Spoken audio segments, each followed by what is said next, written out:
Welcome back to another episode of the Scottish CEO Show. I am delighted to be joined by Chloe Carmichael, CEO of Chloe's Deal Club and genuine penny saver to the nation. Chloe, welcome to the show. How are you? I'm good, thanks, Reece. Thank you very much for having me. I'm excited to be here and chat with you. We're excited to have you. Tell me, Chloe, we're going to just start off. I'm going to give the world a bit of an intro as to who you are. And I am very much looking from the outside because I have just recently become aware of Chloe's Deal Club and the savings that you can and will create for the nation. So Chloe's Deal Club is a membership program where there is 60,000 members, am I right in saying? Yes, yep, that's right. From all over the world, all over the UK? From all over the UK. Amazing. Yeah. So Chloe is the master of making sure that we are saving and cashing in on those deals with 60,000 members. You know, some may say you're the Martin Lewis of Scotland. There you go. The amount of times I have been told that is crazy. I love Martin Lewis, and I think I was brilliant. actually just chatting about this off air, but I think inflation is at an all-time high. Mm-hmm. I read this morning that we are up by 10.1%, and it is the highest since 1982. So in a world where we are trying to save, we are trying to spend less, what a perfect guest to have on the Scottish CEO Show. So welcome. Thank you. So why don't we take it right back and tell us all about what it is you do and how you started? So I run Chloe's Deal Club, as you were saying, which is a community of over 60,000 members across all platforms. And I basically help my community get the best possible price on their favourite beauty and home products. So when I started it out, it literally was never intended to be my full-time job. It was never intended to be a business. And yeah, it's insane doing something that you genuinely love every single day. Like, it's just the best job in the world.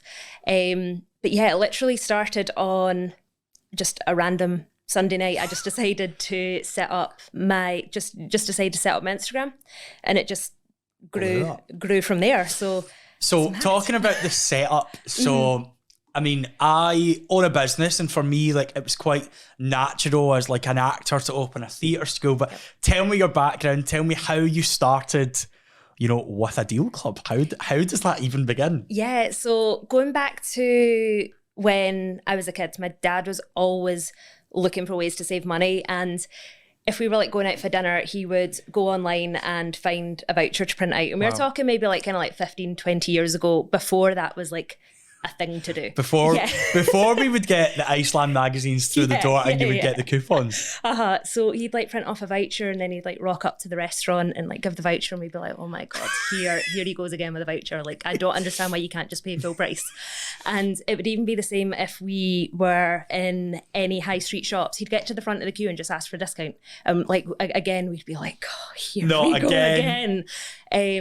And like, it got to the stage that when we got to the front of the queue, we would just like walk out the shop, just being like, this is so embarrassing. But he would always get the discount. And even if it was only 5%, 10%, like, he'd be absolutely buzzing with it. And we're talking, he isn't, you know, he's not doing the bars cutting a deal here. He's in high street, household names cutting a deal.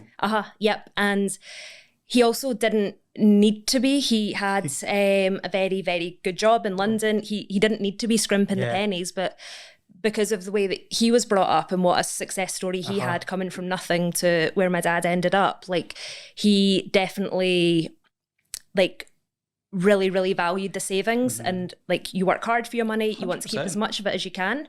So like, in his case, he had more to like spoil his family or like do the things that he loves. And so you think that he was definitely the driving force behind giving you that get up and go to do it. And I never really got it until between school and uni. I was working in a call centre for a phone company. I was doing like 12-hour shifts, and I would always go shopping on my days off because it was the first time I'd had a full-time job. I was still living at home. I was like, this is amazing. You were rich. We always talked about this in my office, right? But if anyone remembers, did you go to uni? I used to remember like the student loan days, right? I think I used to think I used to get like 500 quid when I was like 19, and I would be buzzing. I'd be in Braehead as quick as I could, spent before the 8th of the month. That I was exactly the same. And yeah, something just clicked to me one day when I was shopping, and I was just noticing all the sales that were on. And then like if you sign up to newsletters, you get extra codes. And then I was like, I'm absolutely grafting in this call center for what probably isn't that great a salary, but obviously at my age, when I think my only monthly bill was my phone bill. So like I had I had zero responsibilities then. And then I was like, if I can, just something clicked to me one day that if I could get something for less than full price, why would you not? Yeah, why? I think it's just basic science, right? Yeah. It's like when you book anything, everyone wants the best deal, regardless. And I don't think you ever get to a point of success in a financial way where you don't want to get the best deal, because that would be, for me, it would be bad business. Like it would be bad spending of money. And I think that's certainly, so that's how it all kicked off. So one Sunday night, here you are, sat at home, and you've created a page. And tell me how it kind of first started kicking off. What was the deal that you thought, I need to share this with the rest of the world? I was just basically, the way it kind of got to that point is just from when I was in that call centre, and I realised that if I can pay, like if I can pay less than 100% for something, why wouldn't I? That I just literally made it my mission to always try to save as much money as possible on things, so that then I have more money like to go on holiday, like save up for things I want to do, like buy my favourite things, whatever. And my family and friends very quickly clicked onto this. So like my mum is definitely the worst for this, that she will like just send me links to things all the time, or screenshots being like, can you just go find me the best price for this, and I'll just like transfer you the money for it. So they very quickly clicked on that I was essentially their personal shopper to save them money. So you were the personal shopper of all the deals. Yep. And you must find that you probably have a niche within it. So from what I've kind of looked at, you're definitely into your beauty. Yes. You know, there's lots of deals that come at that. But what about like the wider range? Where would you say Chloe's Deal Club specialise in, you know, beauty, health, anything else? Yeah, I would say it is beauty and home deals, and then just general ways to save money, like how to how to deal stack, for example, where you get a product that's on sale, you've got another code that can go on top, and then that maybe like activates like a free gift, and then you can be using cashback via cashback apps, and you can stack different ones of those. You can then be using like a cashback card.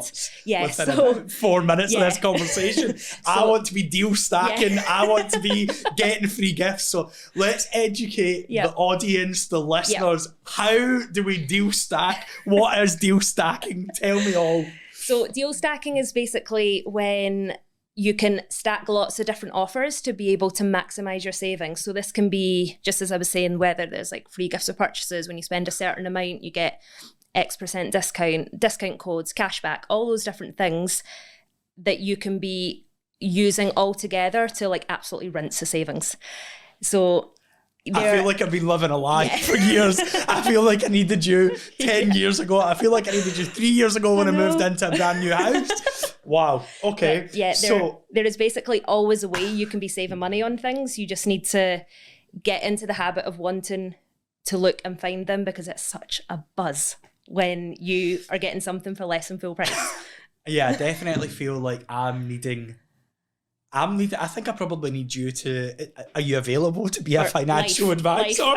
Are you able to just come in and work Monday to Friday? Do you know what's so interesting, right, is I love my points, right? Probably for me, I fly a lot for work. I'm up and down, and you probably know this yourself, but I mean, those AVRs points, they don't add up to much, do they? But I have found, like, last year was the first year that I was like, I'm booking everyone's flights in my card. I was like, everyone transfer me. And then I'm like, because the rewards of that are fantastic, right? But if that was to be in other aspects of my life, I would say I would be pretty buzzing. Yep. Yeah. I feel like I've been living under a rock now that you've just educated me on Well, that's funny you saying about that it's you that wants to book things. Like I'm going down for just like a trip with like my sister next month, and I was like, I will book the flights and hotels and all that, because I was like, I'm getting the cash back, I'm getting the points. So yeah, I am like if ever there's a group trip, I'm always like, I'm booking it. I want the points. And like I feel like the cashback or points that you earn for that kind of is to compensate for the time you've spent looking at it. You are basically a modern day travel agent, put it that way. Yeah, I do find that like it's something that we probably are more conscious of as a business now that we travel a bit more. You know, I've probably got a larger team than what I've ever had. So like expenses, all of these sort of things are something that we now look at. But I do think on like a wider scale, like as a generation, we are probably more receptive to find out what deals are out there. Whereas I would imagine, you know, probably my mum just moans about everything and thinks that everything's expensive. And I'm like, unfortunately, the world that we live in now, that not everything is the price it used to be, mother. And she's always like, oh, you did not pay that for that. Whereas if someone like of that generation feels like they're getting a deal, they want to shout about it. Yeah. I just remember everyone used to always say, like when I bought my house, if you're buying a telly, you need to go to Costco. And I'd be like, why are we all like, why is this just a thing? Yeah. Is that a thing? Yeah, well, with Costco, I feel it's a double-edged sword. I don't know if I'm even allowed to say this, but I've never used my own card. Like there are people in my family that have the card, and when they're going, I'm like, I'm coming with you. I will come too. So for me, I think it's a good saving because I'm not paying the membership. But if I was paying the membership, I don't think it's actually good a saving. I think we're like 35 quid a year as a business. And don't get me wrong, we use it for everything. It's like, one, it's a day out. Who doesn't love going to Costco? I mean, I love it for a day out. I'm hanging about the sample trays. You know, we do a lot of like open days, a lot of like where parents are in the building and things. So for me, I'm like, there is lots of times where we need to go out and we need to cater. I mean, essentially we like to pass about in Costco for the day. So no, I find it quite interesting, but that's just something that's obviously been ingrained in me growing up. So let's talk a little bit more about like growing up and like tell me what you studied, tell me what you did at school, tell me everything like that. You spoke about going to uni, so was there a spark there, or do you think it was just that desire to save? So uni, I did product design and innovation. I got to the end of that course and I was like, I never want to design another product in my life. So there was a lot of entrepreneurship within that, which probably creating, designing, which I really enjoyed that aspect of it. And just for as long as I can remember growing up, I knew I wanted to have my own business. Like I definitely do feel there are traits of an entrepreneur that you just always have in you, and it's not really something that just comes to you later. I do genuinely feel that there's always just a bit of a drive within you. I think also, right, this is quite controversial because not a lot of people agree with this, but I think the worst thing you could do if you want to own a business is go and study business, right? Probably, and like there is like, what is the point of analysing and creating like all these mock ideas when I actually think if you were to go and study like a specialist subject within a business, like I would say accounts is probably going to be more valuable of owning a business, or something like design and marketing, where you're actually going to be able to hone in and head up one full department of your business. I went and studied a degree in drama and education, and now I own a drama and education business. However, if I was to go back and study, and the blueprint would probably have been that I was to go and study business, I don't know what I would have actually benefited from other than studying other people's businesses that probably aren't in the field of what I'm now working in. So I think that going to uni where you sound like you probably gained a lot, because there was a lot of creativity, a lot of getting products off the ground, which is essentially what you've now done with your own business and launched it. So fab. Let's talk about this. So you have got 60,000 members. Why? Tell us the magic success code. How did you build up 60,000 members, and how long have you been running, and how long did it take? So I started Chloe's Deal Club in, I think it'll actually be 4 years next month. No, sorry, it'll be 4 years next week, actually, I think. And it just started, it was just on Instagram to start with. And then after about a year, when I was like, I think I'm maybe onto something here, that this actually could be something. So I started my email newsletter. So that is my main focus, because obviously I don't want to rely just on social media, because my accounts could be... You need to convert them from... We always talk about this, like the conversion rates. It's all fine and well having all the likes, all the followers, but if they're not in a clickable database that then turns from... If there's not an exchange rate into cash or into, then it doesn't work. And like someone else that does this so well is David Hatt from MTN. He used to always talk about this as well. And it's like, if you don't have the conversion rate from followers to click-throughs to making sure that they're on a database, then you're not doing something right. So that's very, very wise. Yeah, and also my newsletter is something that I own, whereas my Instagram could be hacked now. and then it's gone. That's true. So yeah, I think definitely if there are any other people who are focusing on social media, please try get them onto an email list if you're listening.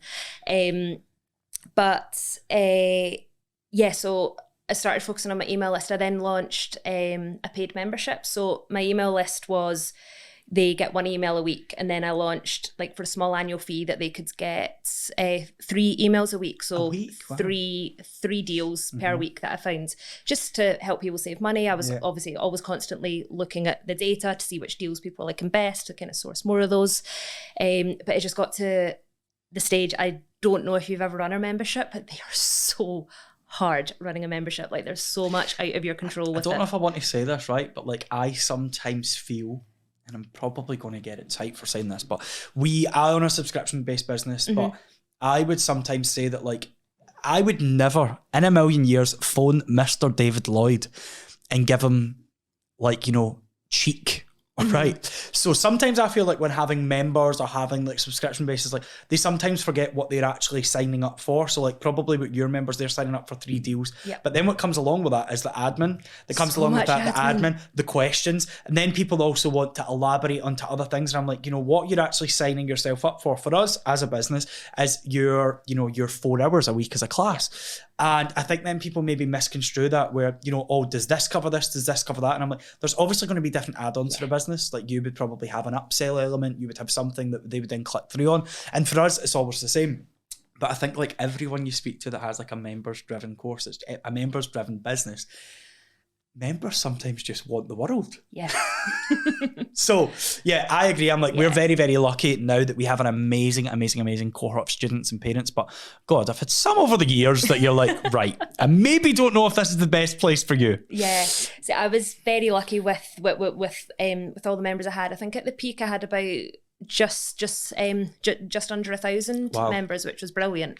And they were all amazing, and they were all very, very supportive too. But it's, as you're saying, the amount of admin that comes with it. And I was still working full time as well, and literally just my brain just couldn't cope when it comes it was on an annual renewal. When it comes to that, like, banks block payments, people's cards might have expired, like, they haven't gone in to update their details, and it was like the biggest headache of my life, trying to deal with all that behind the scenes. I think that's one thing that we talk about a lot, because it's like, people probably don't see the groundwork into going, making sure that everything's checked. Like, we have got a systemized business in the sense of, like, they go on and they subscribe, and then we do our registers there, but there's still a lot of, like, talking, checking, checking medical grounds, making sure that medical grounds are up to date, making sure emergency contacts are up to date.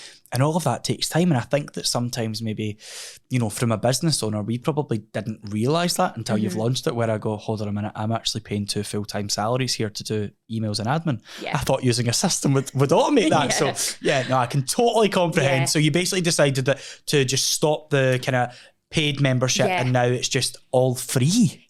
So I wow, even better for everyone listening. I know. So I closed that in August last year. It was a bit of a bittersweet moment, because obviously I'd worked so hard on it, and I love being able to find the deals. Like, my members who'd signed up for it were all amazing, but it was such a weight off my shoulders, because I felt that constant pressure of finding those 3 deals that you've almost signed yourself up for that. And like, even when I was going on holiday, I was having to do like, get a few extra deals out the weeks before, so I could have an actual break on holiday. But obviously you still have all the admin element. So I just felt it was such a weight off my shoulders. So now I can focus on delivering better free content for everyone, finding more free deals, and the growth has just been like that's so good. That since it's, I think, and you probably find that you have that passion and love for it back again, because you don't have that dragging down, that you know, that feeling like it's a chore almost. So let's talk about some of the deals over the years.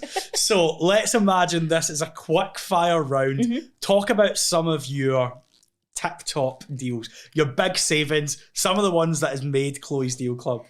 The biggest one that always comes to mind, and this was about 6 months ago, last October, so I still get messages every single week asking if I know when this deal's coming back. That's how much it went off. But it was a deal at Boots for a Bobby Brown gift set. Right. And it included like face base and all these different things. But I'm not sure if you know what Bobby Brown face base is, but it's kind of like, they're kind of like cult product, and you were getting this entire bundle, including lots of different other items, for less than the price of a full size face base, but you were also getting that full size product in there. How did you find that? Where did you spend so much time online? But that particular deal within 5 hours saved my community over £30,000. Because obviously it was through like sort of like a track link, so I could see the sales that were coming off the back and of it. that's quite interesting as well. £30,000 in 5 hours. Right, listen, I can't wait, and everyone else that is listening is probably on the keys just now, signing up. So that's a kind of example of beauty. Tell us about any other sort of deals that you're like, that was a good one. So there was actually one yesterday about getting free tickets to food festivals that are happening all across the UK. The tickets are £21 each, and then there was a code that you could get two free tickets. So there's actually one in Edinburgh. You should go check it. There might still be some tickets left. Well, be quick. Yeah. Wow, that's interesting. So it's like, I like to do, it's very focused on beauty and home, but when good things come up like that, where it's just such good value, I always make sure to share those too. Yeah, that's like a bonus, a bonus gift to your community.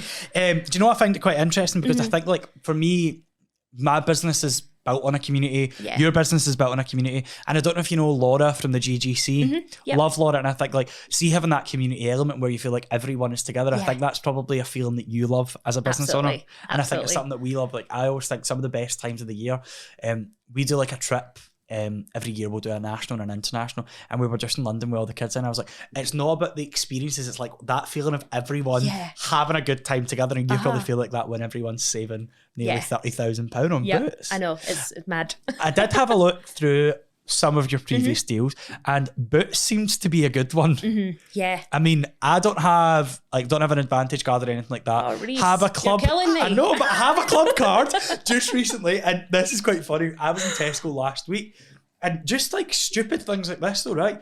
You probably know how massive the club card is now, which is quite new. It never used to be as big a saving as what it is. You used to get points, so you would get the petrol.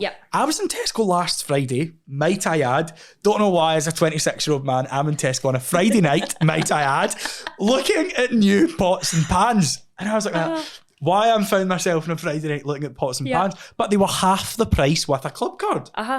Yeah, honestly, they have done very, very well with the way the club card's been positioned, which obviously we're seeing other supermarkets follow suit. So Sainsbury's have just launched their Nectar prices. Yes, so they have actually. Yeah, Boots are doing the price advantage, where obviously you're unlocking these other savings. What I will say is just always, if you're in shop and seeing something like that and say it's like a branded thing, just do a quick Google just to make sure it is actually a saving with that price, or if it's just marketed as a saving. I mean, I'm thinking if I could book you for like 1-to-1. When we go to Tesco next Friday night, I'm like, I just need to know, I'm needing a detailed brief of where I need to get an advantage card, where I need to get a store card from. Many moons ago, I used to work in like Top Shop, Miss Selfridge, and I don't know if people know this, but my job was basically to activate the store cards that used to be about ages ago. So I used to just get sent to shop because quite naturally I was very good at talking. So it meant that people were leaving like a brand new store card, but they would get a discount on that. But you used to find that a lot of people would just take out the store card, get it, take the payment off it, and they would get like say 25% off for 6 weeks. But it's probably quite similar. Like that kind of era's gone of like putting it into credit. And I feel like now we're seeing like these big. That's gone. I know, because that's quite risky for people's future as well. But I now find that like these big major retailers, like even if you look at someone like BA, who I sit here and probably sound like a bit of a wanker, right? Because I fucking love BA. I am an advocate for BA. Like they are just the best airline in the world in comparison. If I'm flying to London and I have to go on that EasyJet flight, I'm miserable from entrance to exit because they just try and rinse every single penny out of you. It's like, I'm only traveling to work, I'm coming home tonight and you want to weigh my backpack. Like, leave me alone. But whereas I just feel like a company like BA, it might be that wee bit more expensive, but you're getting the kickback because, you know, you're also getting like your food on the flight. You're also getting like so many perks in the airport. So I do feel like you're seeing like big supermarkets follow suit. So this is probably the perfect time for you to be on this podcast so that we as a nation can save more money. Absolutely. So no, I'm loving that. Okay. I have a massive question for you. So as if you've not created enough, you've got 60,000 people in your deals club, you've got a massive following on socials, and then I turn on the telly and you're on This Morning with Alison Hammond and Dermot O'Leary. How did that come about as a Scottish CEO, businesswoman? How did you end up on the best daytime telly? Honestly, I still don't understand how this life I'm living is my life. It's insane. But they found my videos on TikTok. They said everything they were searching to do with deals, how to save money. They were like, it was your videos coming up at the top time and time again, which is funny because I feel I'm so inconsistent on TikTok. But I don't know anyone else that does what you do. I think like me and the team were talking about this a few weeks ago of like guests, right? And I always feel that with a guest, I want to tell people's story with them that other people don't know. And I'm like, I just find your story quite fascinating that like, you don't have a business that everyone else has. I know no one else in the world that has a deal club, but I also don't know anyone else from Scotland that has created a community that then is on This Morning regularly. So I think for us, like we were like, we need her on. So here you are. So thanks for joining us. Thank you. But yeah, it is so surreal. And what's really funny is at the start of January, I wrote down in my goals list, and it's actually the first time I've ever written a list of goals. And I was like, you know what, I'm going to put some goals in there that kind of like scare me. And the third one on there was to be on This Morning. And then it was maybe about 5 weeks later, I then get an email from them asking if I want to be on the show. It's crazy. We talk about this quite a lot on the podcast. I just had an amazing guest on called Chloe Ferns. We talk about like big frightening goals, right? And I'm all about like positivity, motivation. I would say that probably half of the language that comes out of my mouth has been written from some sort of law of attraction jargon, because I am obsessed with it. I'm like, thoughts become things, and generally you are the creator of your future. I say this all the time, right? But like that just shows you. I think some of my younger audience or some of my students even think that I'm lying when I say the law of attraction works, manifestation works, and that is a prime example. So you wrote on your vision board, on your goals list, you wanted to be in This Morning, and how long did it take for the universe made it happen? It was about 5 weeks. It's just like wild. And it's actually the first time, as I was saying, that I've ever done any sort of visualization or like trying to like get good things to come to me. So and it's because I ended up on the lucky girl side of TikTok, and then I was like, I am just gonna try this, right? I'll write my list. I keep telling myself like, oh, things are gonna work out, good things are coming. It works. Like, it so works. So if anyone is listening, there is your disclaimer that the law of attraction does work. Does. You've heard it from me, you've heard it from you. It's quite funny you say that, right? Because I'm quite open about like what I ask for and what I want and before last year, before I went on The Apprentice, I didn't actually specify it was that. I just said that I wanted to take time away from my business to go and work on me. Every month we kept going down. Like, it was like a running joke in the office. Like, what's it going to be? Like, because at one point it was going to be Emmerdale. Like, because I used to be an actor, and I was just like, it's mental to think like you don't know what it is specifically, but a good friend of mine always says you need to be specific, so you were specific and you got what you wanted. So tell us all about that. So now you are essentially a deal-saving expert on This Morning. So I'm on the show once or twice a month, and I just share sort of the different deals that I come across, the ones that I think will be best. It's mad how much time goes into prepping for the show. That's something that actually really took me by surprise, like how long it takes just to make sure that it's all perfect. And then just before I am about to go in there, I'll obviously like check all the deals, and I'm like, I'll like just go through all my lists, and I was like, and the price of that one's just gone up, and that's just changed, and that's just gone out of stock, and then I'm like, right, let's move things about. Squabble about. Yeah, that's the thing with the nature of deals. It's not me, it's so in control of it, so things can sell out at any time. But a lot of the deals that I then end up sharing on the show do sell out straight after the show because they are so popular. But Yeah, it's mad. I was in the same room as Paris Hilton at one point. I was actually just going to, I just think, this morning, and like, do you know what I find so nice and so humbling, right? See, when you speak to Scottish people that work in telly, like one of my good friends works in works in telly down south all the time, and we always say this, I'm like, do you know what it is? It's just so refreshing when you see other people that are getting to share their success on a national level. Like, for me, I'm just like, how inspiring that you are Scottish, you're a CEO, and you are the expert of choice on This Morning. So talk to us about the inside scoop on This Morning. What's it like? What's Alison Hammond like? I need to know it all. They are all so nice. From the first day I went, it just feels like you are part of the family. And I'd only spoken to them like by email on a Zoom call before going, but you're just made so welcome from the first time. And I've been on with Alison, Dermot, 3 or 4 times, and then the last time was with Josie and Craig. And I love Josie Gibson. They're just, she's brilliant.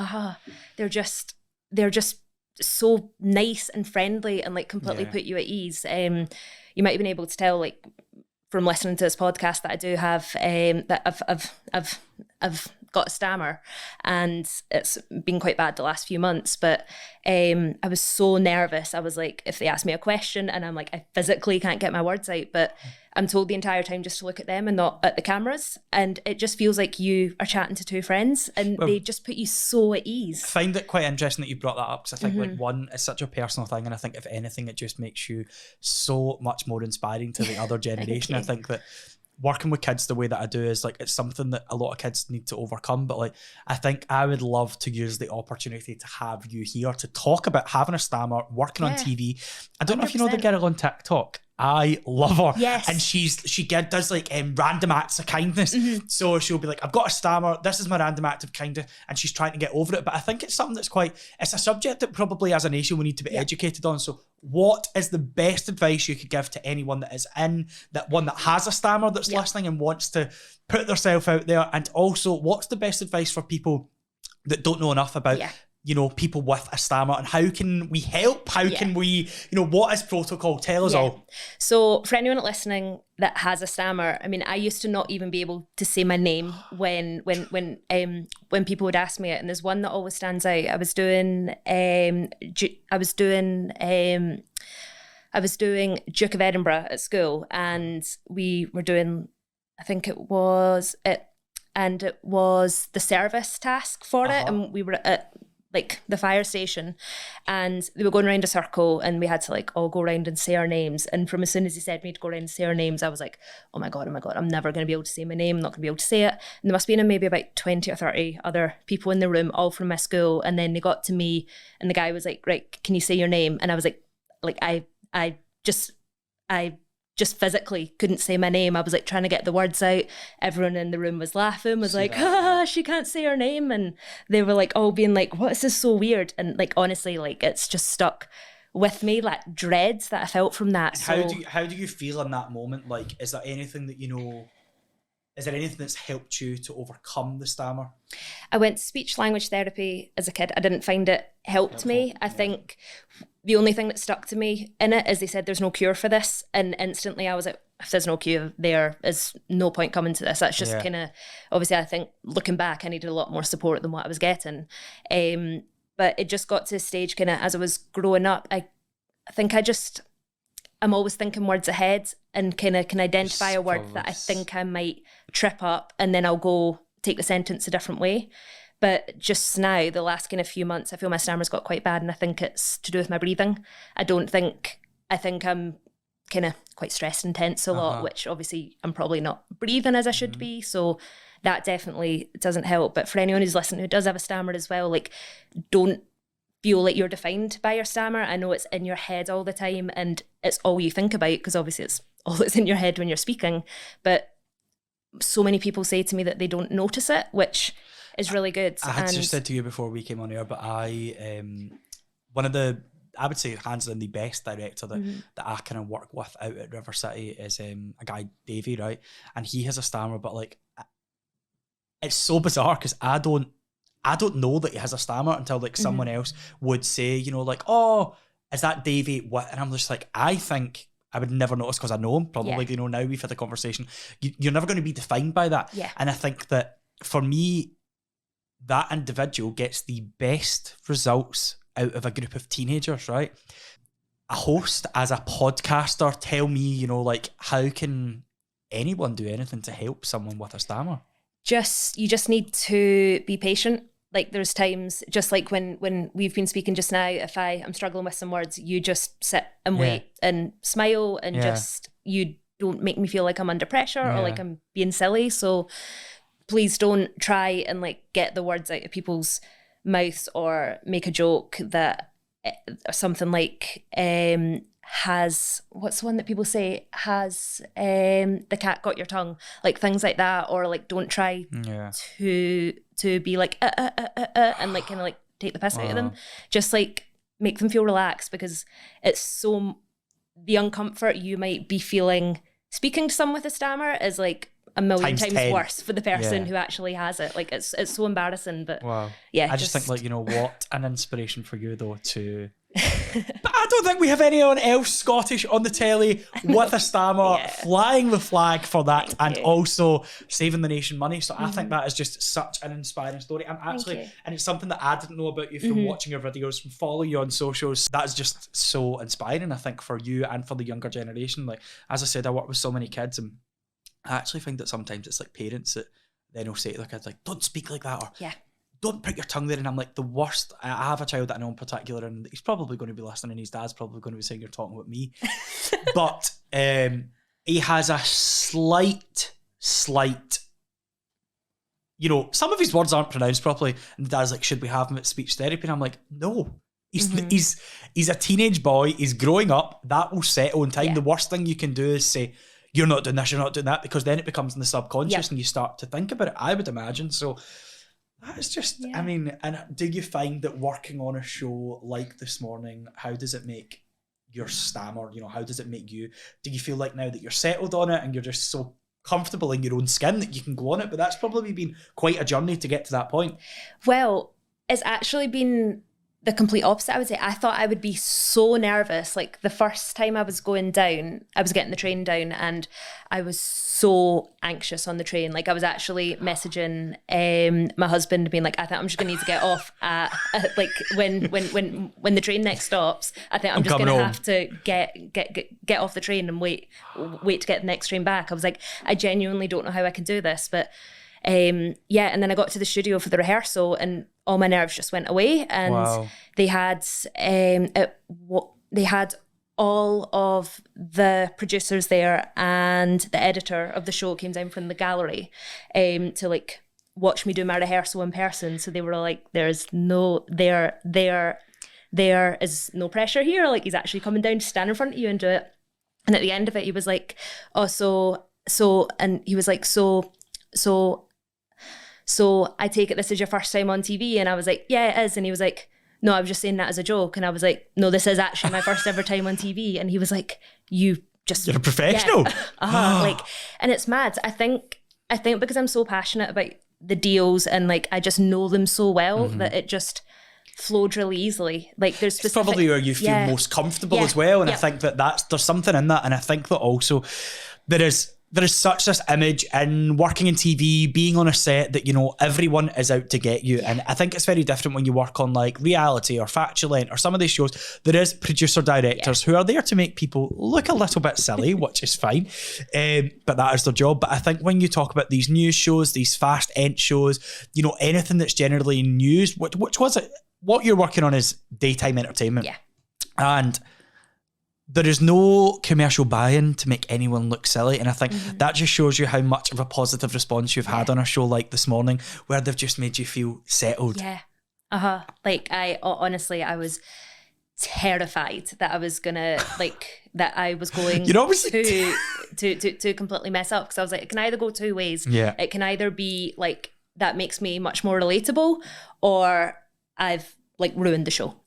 So like obviously now that's all the things I was thinking of going down before I'd really met anyone. Obviously now I know that that they would be so accommodating, but obviously until I'd built that relationship, I was like, I just don't know which way this is going to go. But the feedback I had from it is like clearly, because they've got you back every week, every couple of times a month. I just think as well that, you know, probably that's the only job in news where you generally news doesn't change probably as reactive as what deals do, right? So if we have news in the morning, it's the news in the morning. It's probably still the same news in the afternoon unless we have a development. So that's probably a lot of pressure on you as well, that you're thinking, well, the deals change. How am I going to be when I go on air? So I think if anything, it's just a real Scottish success story. So thank you so much for sharing that with me. I would love to ask you this, as you sit here as the CEO of Chloe's Deal Club, what would you say makes a good CEO? So it's, as I was saying earlier, I do really feel that it's something that's just, it's something that's already ingrained in you. And that's not to say that if you haven't ever done something like this before that you can't start now. I think you should just always start now and try like kind of break out of what society tells you need to do, that you need to go to school and college or whatever, go get a job and work. Chloe, I have a statement, and I've probably said it about 10 times. People will probably sick listening to me, right? But I believe that the education system in Scotland, trains children, young people, young learners to believe that success is measured on getting an apprenticeship after school and saving up to go to Turkey for 2 weeks in the summer. Now I'm like, that mentality needs to go. Let's live in a world where things happen on a bloody big scale. Let's live in a world where you're going down to London at the weekend to be on This Morning. And I think that's where children should be inspired. That's where young entrepreneurs should be inspired. It's that idea that, you know, there is so much more out there if you go and get it. Yep, completely agree. When I was in school, we used to do we used to do career sessions.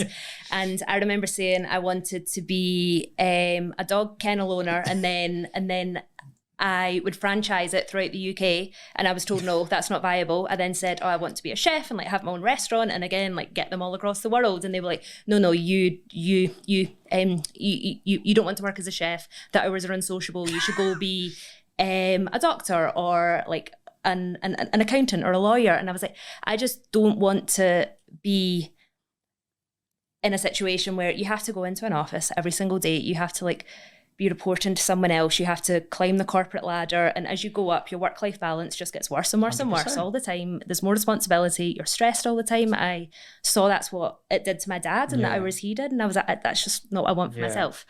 But in terms of going back to your question about the CEO thing, I think you just need to be really flexible and just be able to try lots of different things. Ride the wave that is owning a business. Yeah, and things aren't going to go perfect. You're going to have amazing highs. You're going to have like really crap times as well. We always say this, right? It's like only a business owner would understand of like the highest highs and the lowest lows within a day.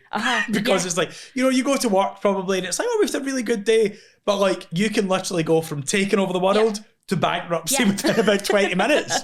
So it's so interesting that you say that. So you think that it comes down to just being able to be adaptable? Yeah, like I think there's so many things that are always going to be out of your control. Yeah, you can control things to a certain extent, but there's so many things that you can't control that you need to be able to sort of take a step back and see the vision on where it should go. So for example, just say when I was looking to close membership, like I knew it wasn't working, and I was like, that's not a sustainable option for my business anymore. I'm going to close that. Absolutely grafted on that for like two and a bit years. Like so much energy went into it. And I was like, you know what? I'm going to park that, leave it where it is. And there's going to be, it's going to free up so much of my time for better things to come along. So I think just always looking and sort of reviewing what you're doing and being as flexible as you can, and just you absolutely don't need to be scared to pivot your business. I think that's what I was going to say there was change is good in a business, right? Change for me, like I highly value so many of I highly value every member of my staff, but sometimes change is good. Sometimes it's good for fresh faces. Sometimes it's good for fresh teachers. It's always good for us to bring in fresh students because it adds a new dynamic, and new dynamics just change the flow. And I always think I would never, ever, ever be alarmed if anyone was to leave my business, because I'm like, you know, that's a choice where you're going to do something better for you. I wish you all the best, but it's quite nice to just change the dynamic and go with the flow. So I think that's quite interesting. And a lot of the CEOs that sit on this show or talk about it with me are just like, Danny had said a few weeks ago, she was like, you just need to be prepared that it's not going to kill you. Yeah. And I was just like, and that's really, really nice. It's really strong. So let me ask you this. Which other Scottish CEO inspires you? Is there anyone that you know that you think, I bloody love to see them do well? Yeah, I feel like I don't know that many people in that are based in Scotland. I know this probably just sounds like I am being quite cliche here, but I would definitely say my sister. So she has her own. She's got a home fragrance brand called Olapip Home. Cool. And she left her corporate job in marketing. I think she was head of marketing for a company, and just got to a stage, like she's in her mid-40s. Wow. And just got to a stage, was like, you know what, this isn't the thing I want to do anymore. I want to just go do something for me, completely different, and left her job and went and started her own brand. She now has her own studio in Bridge of Weir. She has customers all across the UK. She has customers that get the train up from Manchester to come shop with her. Like, wow, that's amazing. What she's been able to achieve, and gone against the stereotypes of you need to like get a job and stay in it until you retire, and just gone and tried something. I think as well as there's something in that of like where success usually screams is where you go against the norm, right? And I just think where your sister's probably excelled there is she's worked double as hard for it, because she's left a big corporate job where she's had to make it work. And I think that's where I always find success comes from, when it needs to work. See, when you always find this, you know, like I chat to a lot of business owners and they'll be like, oh, you know, my dad done this, so then like, you know, it was a following. And I'm like, see, sometimes when you just do something that's so out of your depth, you need to make it work. And it's like, I think that's so inspiring though. And I think that, you know, tell us what your sister's brand is so that everyone listening knows. Yeah, so it is called Olapip Home, and she is based in Bridge of Weir, and she ships all like the UK, but her candles are like beautiful. And I promise I'm not just saying this because she's my sister, but I would happily spend my own money on them if I had like no relationship. If I had no relationship to her. But I was buying a lot of big brand candles, and you would get all the wax left around the edge of the jar. It's all black soot along the top, and I know the name we're talking about. And hers just, they burn perfectly. They are so good.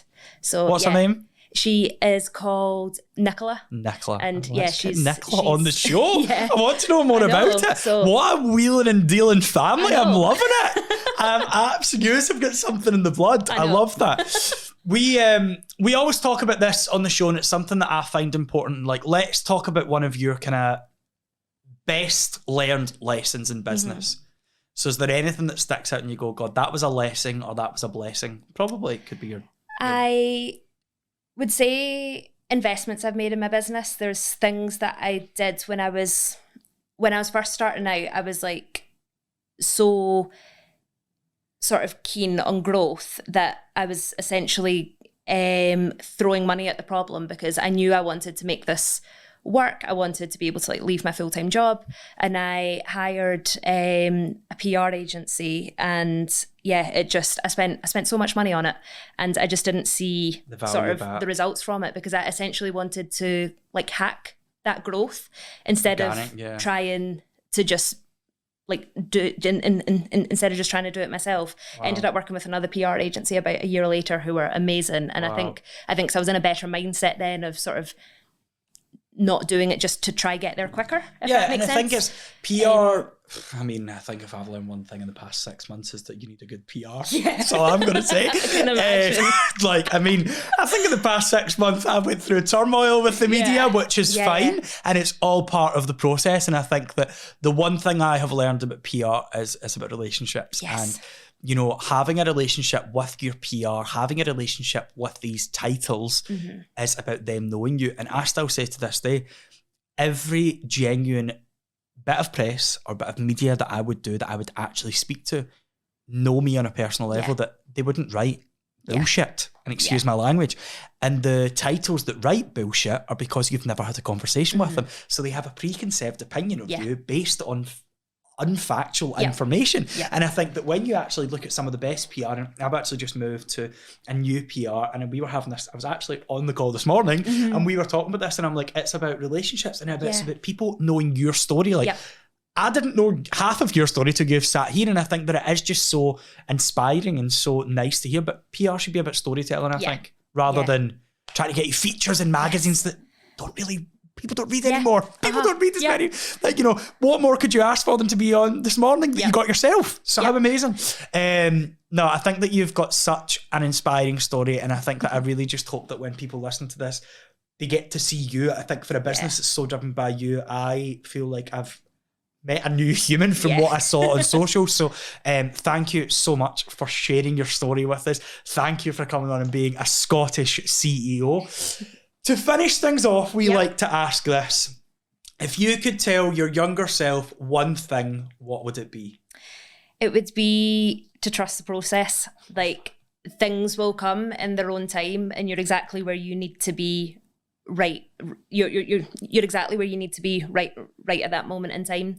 I think it's easy to think when you compare yourself to other people that they're doing XYZ job, they must be making this much money, they're doing all these other things that I'm not doing, that there is going to be a time that will be yours when you're going to be exactly where you couldn't even imagine you would have been. So to trust the process, be patient, and it's all going to work out. I love that. I love the trust.